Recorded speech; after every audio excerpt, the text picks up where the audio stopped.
Hi everyone, and welcome back to the Stitch Sessions. Today we're going to dive into another really cute baby blanket project. And this is the Patchwork baby blanket, and it's a perfect scrap busting project. So patchwork can be done in a variety of different ways. So this particular method that we're going to do it is wonderful for beginner crocheters and even for those that are a bit more experienced, just to give you a little bit of extra creativity of something you can do with very, very basic stitches and lots and lots of leftover yarn. So this tutorial is going to be done in two parts. Part one, which is this one, is just going to talk about how to create your patches or squares along with the borders that will go around them. Then in part two, we're going to take you through how to lay out your squares, how to create the motif for your blanket, and then how to put them together or how to sew them together, and then lastly to create the border. I think you guys are really going to enjoy this project. It's a great way to cultivate a little bit more of your crochet creativity. And in any case, let's just kind of get to it. Let's grab all of our materials and let's dive in and get stitching up our Patchwork baby blanket. But before we do that, have you subscribed to the channel? Subscribe to the Stitch Sessions so you'll never miss every time we upload a new tutorial, which is every Wednesday. And here and there we'll put up a few bonus videos. Sometimes we have our crochet series segment of the year. Sometimes we've got a crochet quick chat. And sometimes you'll catch one of our crochet conversations. So you don't want to miss that. They're absolutely free. I love having you guys come along on my crochet journey. And I think you'll really, really have a lot of fun coming along for the ride.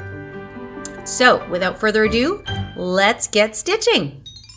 Okay, so before we talk about the materials that we need, let's talk about some pre-planning of our Patchwork baby blanket. So I'm just going to bring this down here. So I've just drawn a very crude drawing of, basically it's like a graph. So I have already experimented with the squares that I'm going to use. So you can see I've used a couple of different colors here, the scrap yarns that I had left over.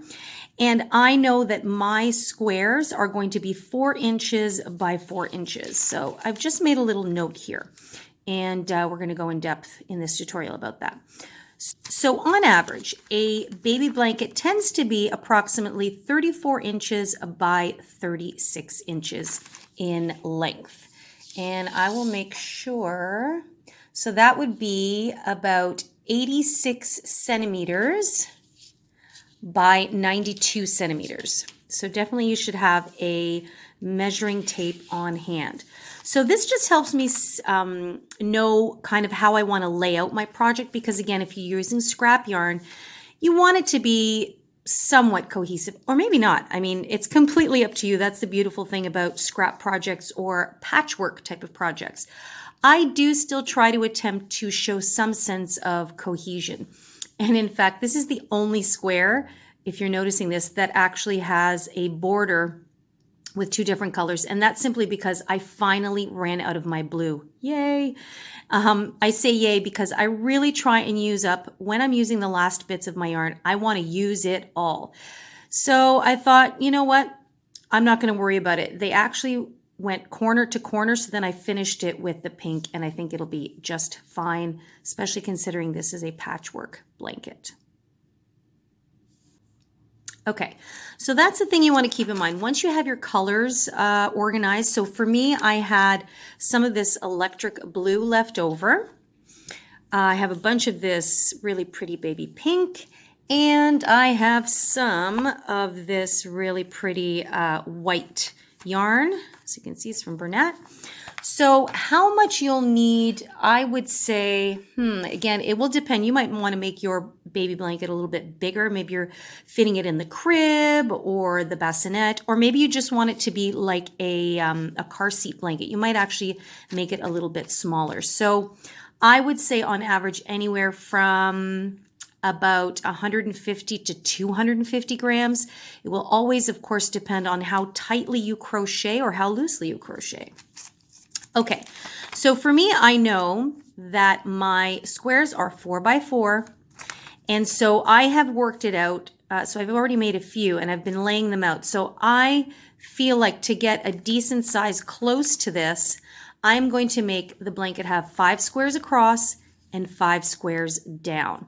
Now, I know what you're thinking. If you're doing the math real quick, 4 inches times 5 rows or 5 blocks, it only gives me 20 inches. That gives me 14 inches left over. Again, give or take if you're going to follow this measurement. But not to fret, because what I'm doing is I'm going to make these initial squares that are 4 by 4, and then we're going to add an anchoring color. So for me, I think, and we will see, it's probably going to be the white, and it might even be the white and the pink together. And I'll show you what I mean by that once we've done our initial squares, okay? So they won't actually sit, they won't butt up against each other closely like that. There's actually going to be an anchoring color that's going to create like a grid line. So we'll get into that as we get on into the tutorial.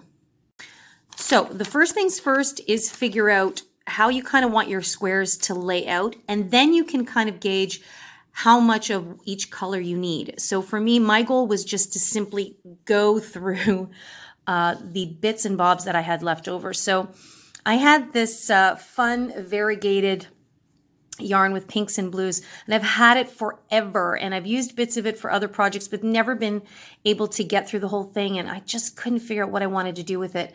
And then it dawned on me that I'm going to make a patchwork baby blanket with it. And it just blends so nicely with this pink that I've also had, I want to say, for years. In fact, it was stashed away somewhere. I forgot I had it.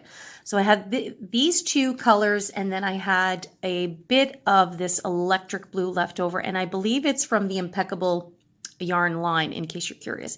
So I just thought these 3 colors blend so nicely together. But of course, I ran out of the blue very early on in the project. So then I still had some of this great white left over. So I thought I'm going to introduce this in as part of an anchoring for the project. So that's what you want to do. Figure out your colors. So first of all, yeah, look at what colors you've got. Then figure out how you're going to plan them. And then we're going to get started. So let's talk about the material. So we've discussed the yarn. Measuring tape is always handy. Now I happen to have an actual seamstress's tape, a ruler sometimes, whatever is handy, it works just as well. I've got my trusty pair of scissors. And of course, you always want a darning needle on hand at the end to sew in all of your ends. And sometimes I have a piece of paper and a pen just to kind of make notes as I go along. And then my hook. So this is a medium weighted yarn. It's a size 4. And I made sure, that was the other thing, I made sure that they were all the same weight category. It just makes it more consistent. So you can use anywhere between a 5mm hook up to a 6mm hook, depending on how tightly you crochet. I actually have a 5.75mm hook, also known as a, looks like an I can't very well see it, or a 10. I've mentioned this in another tutorial. I found this in a very old stash I used to have. In fact, it was at my parents' place when I was a teenager. I'm sure you can find them. They're just, the 5.75mm hooks are just not as common. So if you've got a 5.5 or a 6, I think you're going to do A-okay. So let's get started. Okay, so another reason why I'm really looking forward to working on this project is not only to get through some of my basic stash, but also because I think this is going to be a beautiful project to work on for you beginners out there. So we're basically focusing on the double crochet stitch, and we're going to do tons and tons and tons of it. So you get a lot of great practice, and you're going to be amazed at how intricate your finished project is going to look. So what we want to do is want to take whatever yarn color you'd like to start off with. So I'm going to do my center, my main block in this pink. So we're going to start with our first yarn, and we are going to place a slip knot on our hook. So I like to use my hook to create the slip knot. And if you're super, super new, we'll leave a link in the description box down below on how to create a slip knot. There's several different ways you can do it. And it's always important to find the one that works best for you. Okay, once you have your slip knot on your hook, what we're going to do is we're going to chain 10.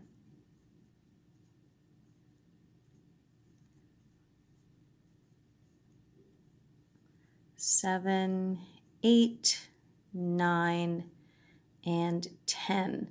And I really made sure to stay nice and relaxed for this first row. It's easy for people to do it very tightly, and we don't want to work to bunch up. If you are generally a tight crocheter, go up a full hook size when you're doing this first chain. So if you had a 5.5, go up to a 6.5, for example, and then come back down to your regular hook size. This will guarantee that you're going to keep this nice and relaxed. Once you have your 10, we're going to chain an additional 2. Just like that. Okay. Now what we want to do is we want to find the 4th chain from your hook. Remember, you never count the chain that, remember that you never count the loop that's on your hook. So we count 1, 2, 3, and 4. Then what we're going to do is place 1 double crochet into that chain. So you'll yarn over and insert. And if you need a more detailed refresher on the double crochet stitch, I'm also going to leave a link for that in the description box down below as well. I'm going to go a little slower for this first row, but I think you'll get the hang of it. So this is what we're going to do into each stitch all the way to the end of our chain row. So I'll do that again. Remember to yarn over first for a double crochet, insert your hook, pull through the first 2 loops, and then pull through the second 2. Okay, all the way to the end, just a double crochet into each stitch. You should end up having 10 stitches at the end of your row. And I'm into the last stitch here with a double crochet. And then I'm just going to count 1, 2, 3, 4, 5, 6, 7, 8, 9, and 10. So remember we did those additional 2 chains. So the 2 plus the 3rd chain here, they count as a double crochet. So in total we have 10 stitches going across, and this is the stitch count you should always have at the end of your rows. So I'm going to take you on to row 2, and the rest is going to be the same. So every time you create your blocks, this is how row 1 will always end up. And then row 2 and every other row will begin this way. You're going to chain an additional 2. Now, those of you that crochet a lot with me, you know I usually do 3 chains whenever I'd like to represent a double crochet. But for the purposes of this project, we want the stitches to sit a little bit more snuggled inward and just create a little bit more of a uniform look. Or a snuggled look. So we're just going to stick to the 2 for this project. Once you've chained 2, you'll turn your work. And now what we want to do is find the 2nd stitch from where you are. So the reason why I say that is because it's so easy to think you're going to work into this stitch here because it's the 1st stitch. But remember, we chained 2. Once you chain a length to represent a stitch, this 1st stitch now belongs to it, or I like to say it is the base of this stitch. So technically it's already been worked, so we do not work into it. If we do, it's going to increase the number of our stitches in the row, which is going to set off our work. Okay, so we're going to go into this next stitch here. And again, if you want a little bit of a deeper dive into figuring out what the parts of your stitch are, I'm going to leave a little link in the description box down below on one of our tutorials called A Deeper Dive into Identifying Parts of Your Stitch. But in the meantime, you're going to yarn over and into that 2nd stitch. So now we've got stitches we're going to work right into, so they should be a little easier to find. And you are just going to do your double crochet stitch. Okay, so see that one's just kind of snuggling in. That's okay. That's what we want. And that's what we're going to do all the way across. So now, just like we did before, just place 1 double crochet into each stitch all the way across. and you should still end up with 10 stitches. So if you're ever unsure, remember, just count. Okay, so go ahead and do that, and I'll meet you at the end of row 2. Okay, so I've just stitched a double crochet into my last official stitch, and sometimes people think that they're done, but I think you can see there's a little bit of a bump here. But if you're really new, sometimes you're not quite sure why that is. It's like a bit of a bump, but it doesn't, you feel like there's no stitches left. But remember, anytime we have a chain stitch to begin, that represents a stitch, just like we did over here. So at the end of every subsequent row now, when you've done what you feel like is your last official stitch, you want to find your chain 2, and sometimes you have to turn it over. See that? The chain 2? You need to work into the top of that chain 2. That is officially your last stitch of the row. So I'm just going to snuggle it in there and do my double crochet as usual. So now you can see it's straightened out a little bit, and remember when it was kind of puckering in a bit? This just helps it to sit a little straighter. So if I just do that for you, now you can see that the edge is straightening out a little bit. And this one, same thing will happen when we crochet back across, okay? So we've done our 2 rows. We need to do 3 more, and basically row 3, 4, and 5 are going to be the exact repeat of row 2. So as always, we begin by chaining 2. You're going to turn your work and into the second stitch. Remember, this one doesn't count because it belongs here. Second stitch is here. You will begin again doing your double crochets, 1 into each stitch. See, super easy, a great practice. But even for you experienced crocheters out there, this is a great way to just kind of make a simple stitch come alive with some intricate color changes. Well, they're not intricate, but you know what I mean? Some interesting color changes. So for me, sometimes I just like to use projects like this. It helps me zone out. I can just watch some Netflix and feel happy that I'm going through my yarn, which is what's making me so excited to work on this project. So guys, I'm going to leave you there with this block. All of your blocks are going to have 5 rows of double crochets. So you're going to have 10 stitches across and 5 rows high. In fact, let me just make a little note about that.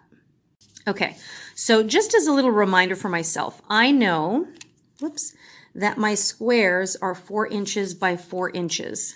And again, let me just make sure, because 4 inches is approximately 10 centimeters. So, whoops, 10 centimeters by 10 centimeters, okay?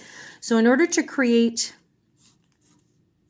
my block, I'm going to make sure that I have 10 stitches across and then 5 rows high. Oops, boy, my artistry is really out to lunch today.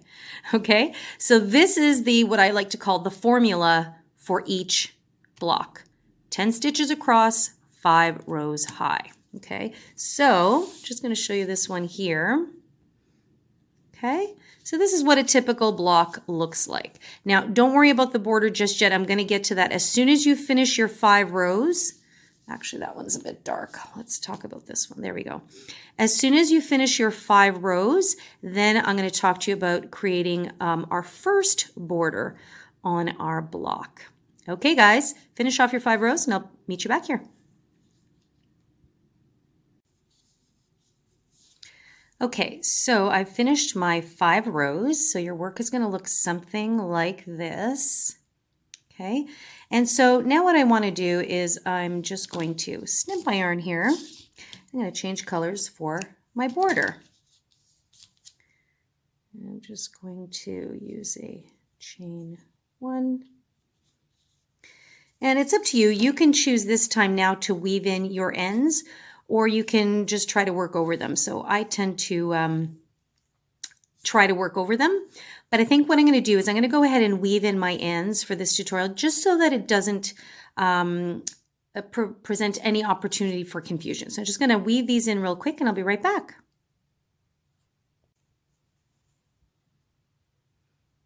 Just finishing off this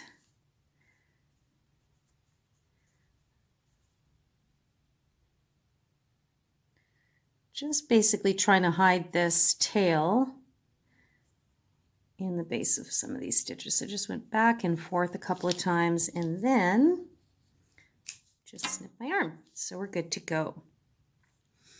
Okay, so here we have our basic square for our patchwork. So we're going to use a little border around this. And this is why I love using double crochet stitches for this. I'll show you why in a second. So I'm going to bring back one of the other colors I was using. So it's pretty variegated yarn. I do believe this is a Red Heart yarn. I've lost the label, but I'm pretty sure it is. In their variegated lines, such great colorways. And this was so pretty. It's like a bubble gummy pink and blue and greens. It's so great, especially for kids projects. So I'm going to place a slip knot on my hook. And then what I'm going to start in the very last stitch that I worked into. Okay. So that's basically where we finished our last row and fastened off. And at this point, this will kind of determine, I mean, this right now looks the same from the front as the back, but once you put a border on it, you will have a little bit more of a defined front and back to your project. So this is the front of my work. So usually you can see the V's are sitting a little bit more towards you, and you can see the loops going over. If I turn this over, you can see that this is the back part of the stitches. Now at the end of the day, it's not a big deal, and it can add more texture to your work actually. So you can have some squares where the quote-unquote back side is facing up right next to a patch where the front side is facing up. And a project like this, it will go over amazingly. It'll look really cool, give it extra texture. But if you'd like to keep the consistency, if that's your thing, then just decide what you would like to be your front side. So for me, I'm just going to decide that this is my front side. I'm going to now slip stitch to join my yarn, just like that. So now it's attached. And so this is the last stitch, but as you can see, because I'm not going to turn my work, I have to turn this corner here, and we're now going to work down the side of our stitches, which is going to be very interesting. Did I just split my yarn here? I did. Let me do that again. Sometimes the yarn can be a little bit splitty.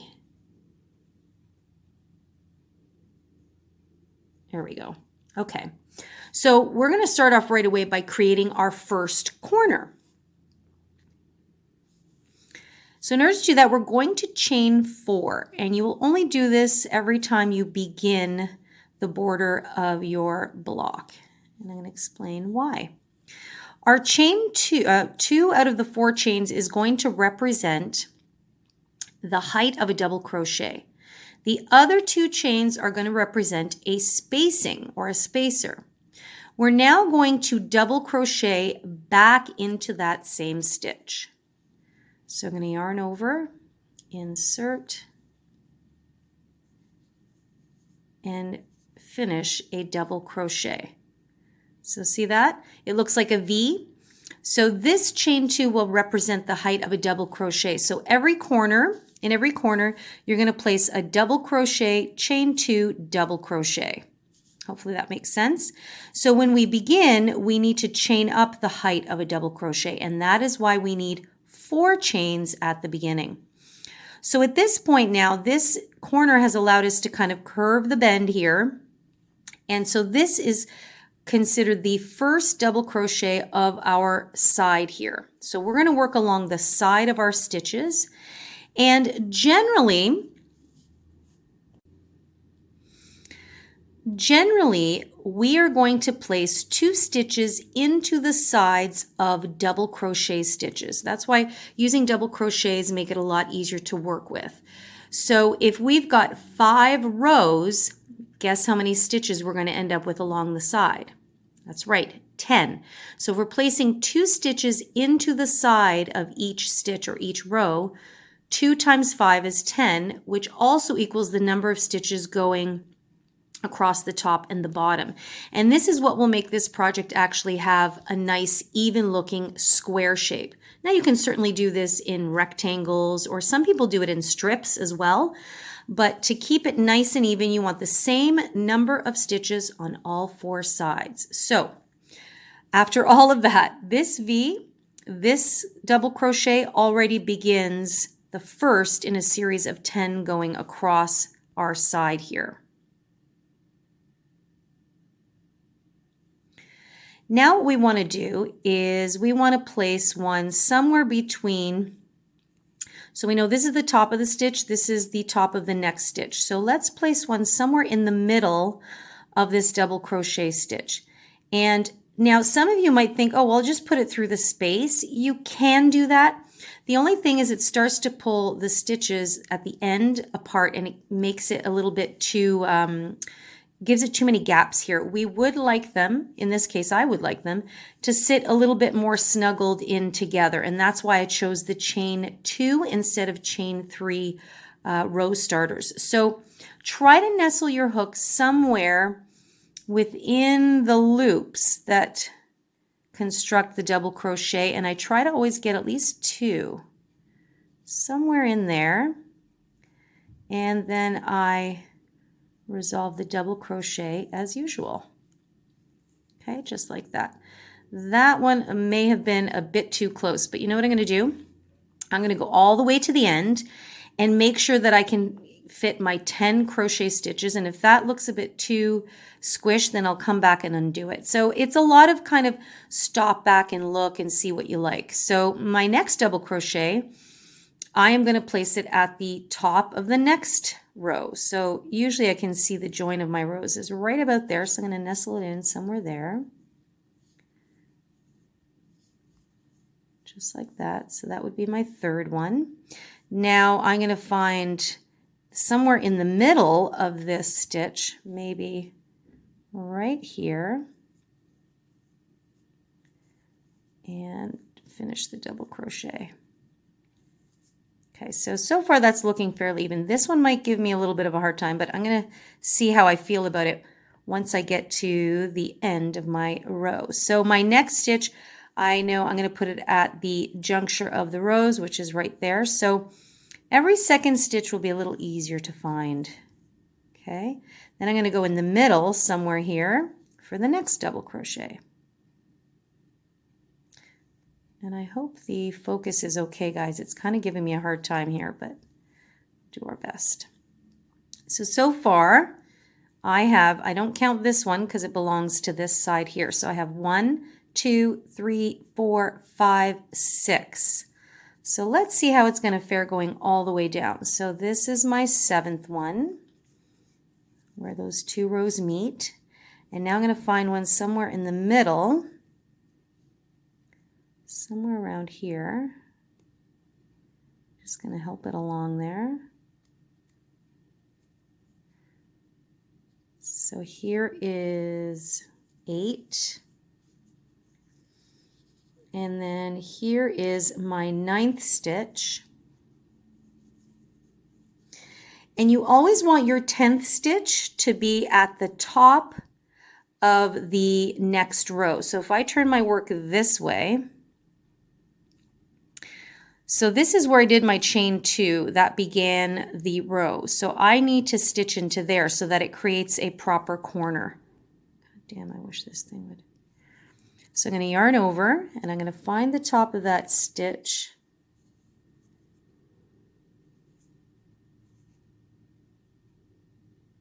So that's right there.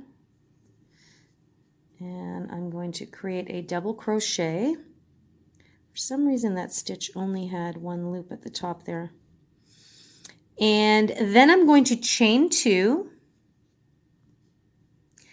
And I'm going to go right back into that same spot to do the double crochet. And this is what gives me the opportunity to go around the corner to the next side. See that? So this is where I might kind of lay my work down. So we've now created 2 corners. And see, I don't like that. So what happened is this one got too close and then this base was here. So guess what I'm going to do? Okay, so I'm going to undo this one. So that's why it's important that you just kind of lay it down and see that your stitches sit nice and even. So I'm just going to rework this. Okay, so that looks much more even now. And for some reason, there's a couple loops here that got loose. So I just made sure that my 10th stitch had a couple loops in here. Okay, so to create this corner now, we want to chain 2. And we're going to go back into that 10th stitch. And we're going to double crochet into there. So that will now create the first stitch of your next side. Just like that. But what's really cool is that on this side we have stitches to work into. So this is the bottom of your foundation chain row, so it'll make it a little easier to see. So we've got our first stitch. Our second stitch should sit somewhere along the top of the post here, which is right there. And that's our chain stitch. So this is number 2. And my 10th one is now the top of the chain 3. So this is where the row started. Top of the chain 2. So 1, 2. So our final stitch of this row should be in the top of that chain 2. So now as we work around the corner, we are working in a round. So this would be considered round 1. Okay, and to create our corner, we chain 2. And we go back into that same stitch. So our corners, what we want to do is create that V effect. See that? And now we're ready to work into the sides of our stitches again. Now, as easy, beginner friendly as this project is, the only thing that might drive you real beginners nuts are working into these sides. But you know what?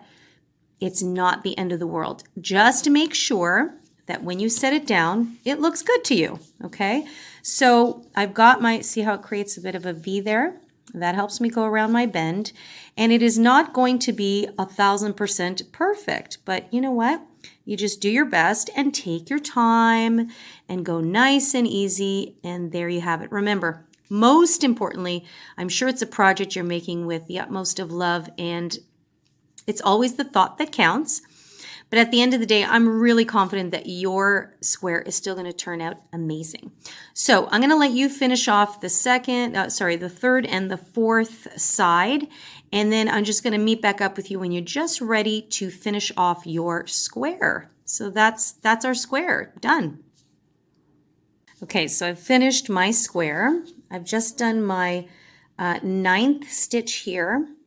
And normally you'd go into the 10th one, but remember we did that chain 2 at the beginning, so that counts as 1. So that is technically your 10th stitch.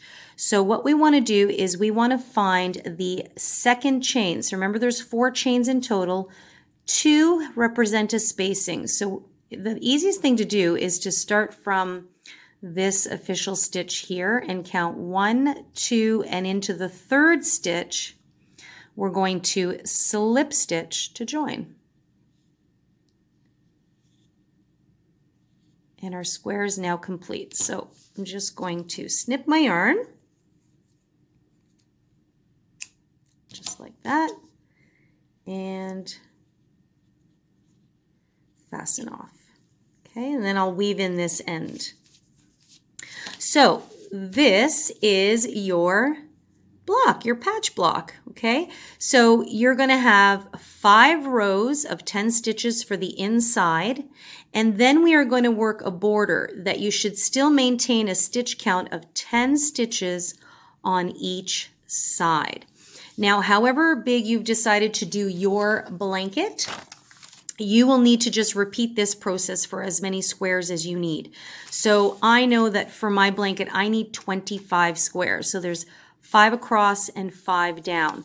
Now I have already run out of my blue, so I've had enough to make 9 of my squares. So I'm just kind of go over with you a little bit what's happening here. So with all my multicolored, so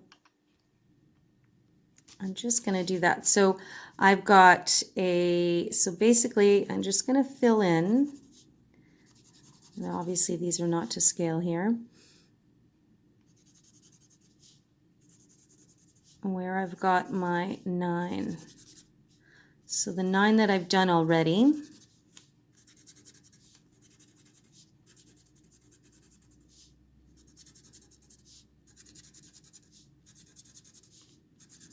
Sorry, this isn't more colorful than it could be, but just trying to give you the feeling. So these are the 9 that I have done already. And in fact, I'll just insert a picture of kind of the general layout of how I put them together. And so you'll see that I just kind of put them in such a way whereas it was a way that I liked and that I felt that the colors kind of cohesively work together. So now, having planned that out, I need to fill in the rest of the spaces.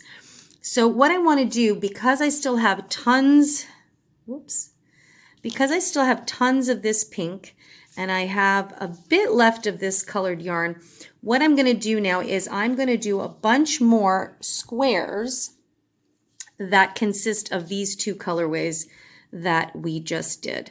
So I'm going to do a few more that have the pink on the inside with this multicolored border on the outside. So for me, I am going to, so you can see that I've changed the sheet. So for me, what I'm going to do is, you can see where I put the P's.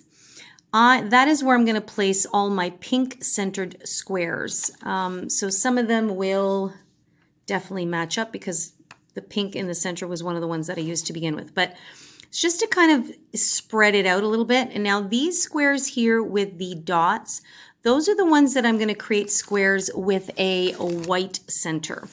And remember I said that I was going to use the white as our anchoring. So I thought it would be the perfect spot to put the white there. Then we're going to go back and we're going to do a white border for all of them to unify these guys together. I know it sounds like a lot. But for now, if you've just got your 2 or 3 or 4 different colors you want to work with and do them all in that color, then go to town. So for me, I know I need to create, in whatever fashion, 25 squares. So if you're going to make the similar size as I am, which is about the 34, well, since this is turning out to be a square, this particular block is going to be 34 by 34, right? Because all my squares are even. So that's what I'm going to do. If you want to do maybe more like a car seat blanket, you might only do 4 by 4 square. Okay, so in that case, you would only need about 16 squares.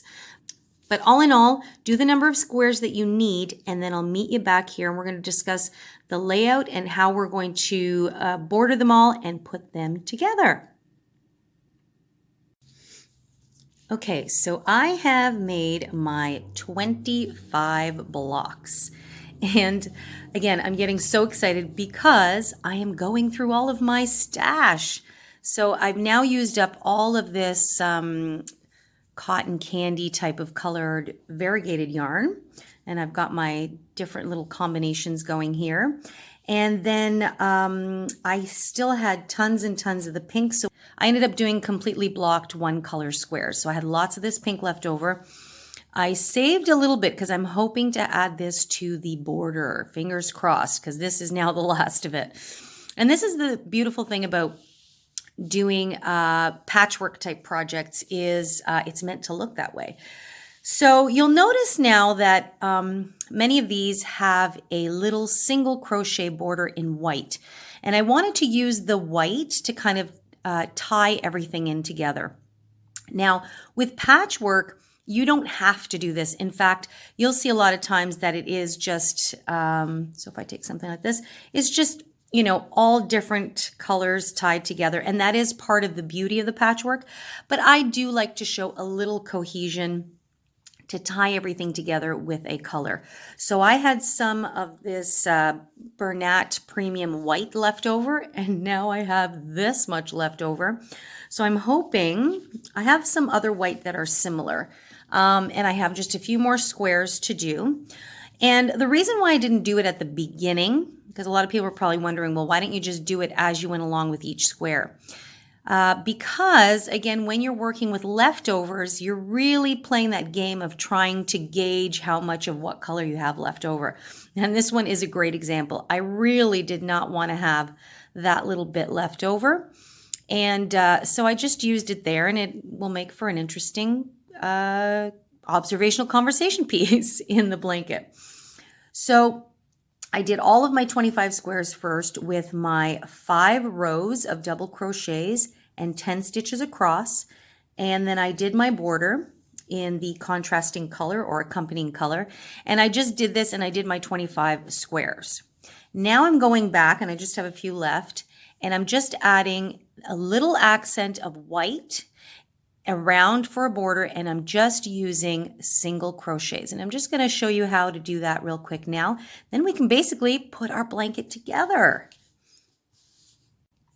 Okay, so we are going to begin with a slip knot. And so we're going to be using single crochets for this border. So I have a preference. I don't always like to start in the corner because I want to, and I'll show you at the end, I want to hide my end or my join. And I find for me, it's much more seamless kind of somewhere in the middle. And when we get there, I'll show you what I mean. So I'm going to just kind of place my hook anywhere in any stitch, kind of somewhere around the side here. And in this case, I'm not going to slip stitch to join. I'm actually going to do a single crochet right away. So see, I've inserted my hook. I'm going to just pull up that loop, and notice I'm keeping my tail on right here on this side because I'm also going to work over it. So see how I have 2 loops on the hook? I am just going to do a single crochet right away, just like that. This, again, when we get to the end, I'll show you how it's just going to help to make things a little bit more seamless to join. And now all I'm going to do is I'm going to work into every single stitch, and I'm just going to place 1 single crochet. And this is just kind of a little finishing row and a way to anchor all the squares together, just nice and easy. Okay, so I'm going to take you to the corner here. And I'm just keeping everything nice and relaxed. So hopefully you can see that I'm now transitioning into my blue there. And that was the last one before the corner. So there is my corner.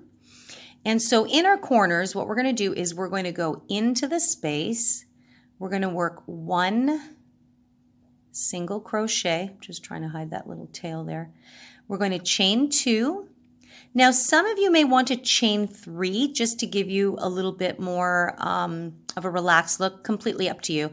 I'm happy with my chain 2. And then I'm going to go back into that corner space and single crochet. So it's very similar to what we did previously, except we were using a double crochet, chain 2, double crochet. In this one, we're using a single crochet, chain 2, single crochet. Again, you can use a chain 3. If you really like your corners to kind of have that nice sharp point, go ahead and do the chain 3. But because we're going to then sew all these corners together, I can still accomplish that using the chain 2. So I'll probably just have to cut the little edge of that tail afterwards. Okay, this is pretty much it for all of your borders.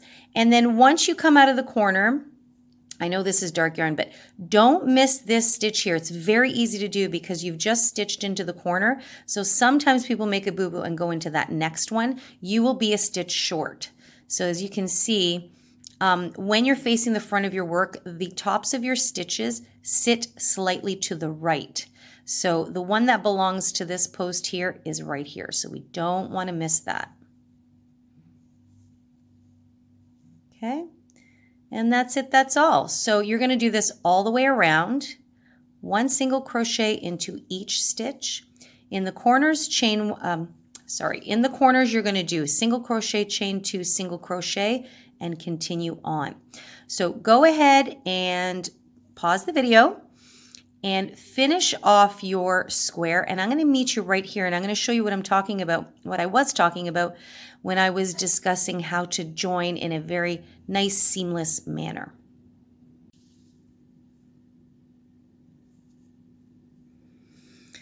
Okay, I'm just coming up to my very last stitch here, and I'm going to single crochet. And so see, it sits nicely against, let me just focus here. So you see it sits nicely against this single crochet that we made. So now what I'm going to do is I'm going to snip my yarn. And instead of doing a chain 1 to tie off, I'm actually just going to pull it all the way through. Okay. And now I'm going to take my darning needle and I'm going to feed this little tail through. And those of you that have been following me for a little while, you've probably seen me do this many times. So we are going to join this. If my camera would focus. We are going to join this to make it look like it's a continuous stitch across. I hope you can see that. So what I'm going to do is I'm going to now, with my needle, I'm going to go under the top of that stitch and pick up these 2 loops there, just like that. And then I'm going to feed my yarn through. Okay, and just snuggle it in, not too tightly. And now what I want to do is I want to go into the stitch that's beside it and go in through the top. Sorry, it's light yarn against a light background. So let me just do this so you can see. See, those are the top 2 loops. We're going to go in through the top and down the center. So I'm going to go down and I'm going to pick up the top and the bottom. So see that? Whoops.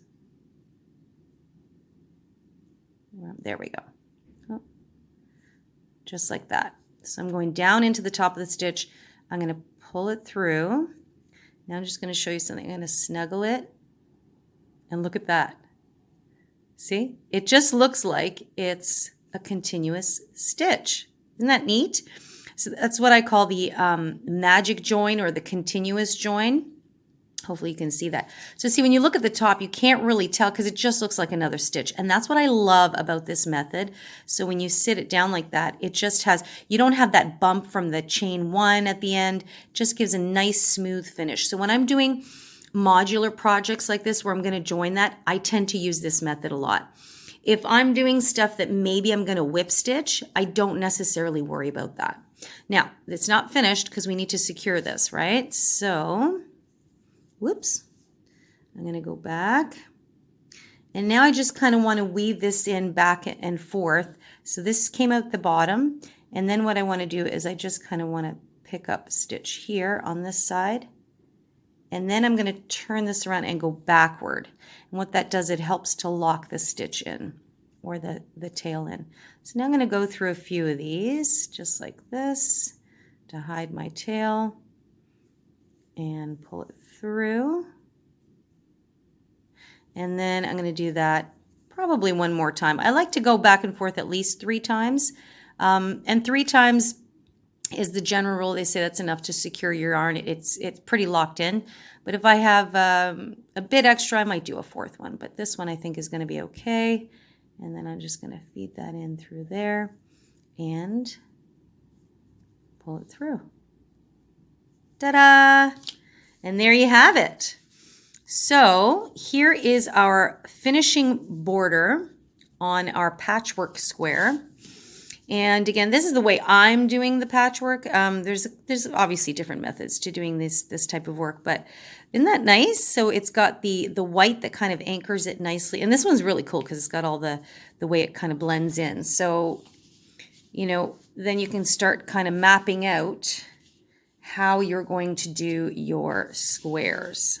Okay, so what we want to do now is you want to go and finish all of your squares, do all the borders. So see how the white now is going to start kind of bringing everything together. So finish all of your squares. In my case, it's the 25 squares with the white border. And then you're going to come back and we're going to talk about how you're going to lay your work out first and then how we're going to put all of our squares together to create our blanket.